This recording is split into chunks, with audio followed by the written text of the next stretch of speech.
That name, that was Greg's concoction.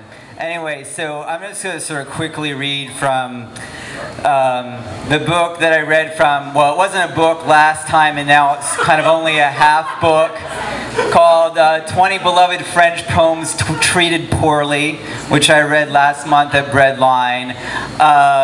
Mistranslations of French poetry. And, you know, Sir Alex was very proud of me afterwards. He was like, none of them were offensive. He was very happy, and I felt like I did something wrong. Because, of course, this is Baudelaire and Rimbaud and completely offensive poets.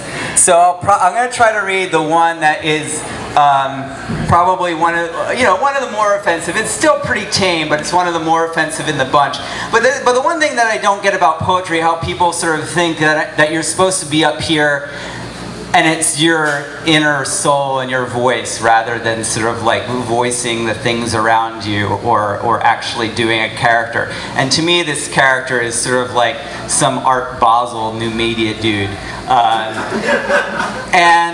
So I'm going to read, and also it's offensive because it's actually probably the most mangled translation in the book, because it's based on a poem by Théophile Gautier, and I just thought it was awful. And so I just kind of, and he was the guy who came up with the notion of art for art's sake.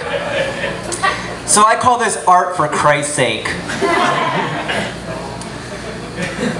Whitney, Louvre, I ring your bell.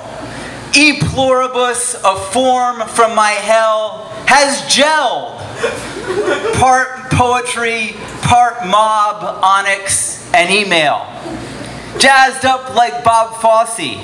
It's art for riot's sake, fused to the muse and burnt at the stake.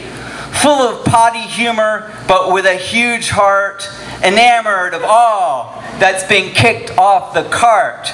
Lawn statuary repulsed from petrified salons. A mousse of plastic with silver Luftballons. Loot with beauty and beauty loot. Gene Autry crooning a hooty-hoo-hoot. An accidental princess of hick sophistication, undressed, is a splendid curation. From a delicate hand, simple pussies become lolcat memes, and that is awesome. Phooey on the tender girasol. Bomb it with Rust-Oleum aerosol, far from the museum. And if the blue light of a siren catches you off guard, just run, you retard. In a cloud of dust, you see Jesus and his mom. Trust the vision and salam. Everything's already over. Who wants to live forever? I do. But art, a passing fever, grants only austere medals.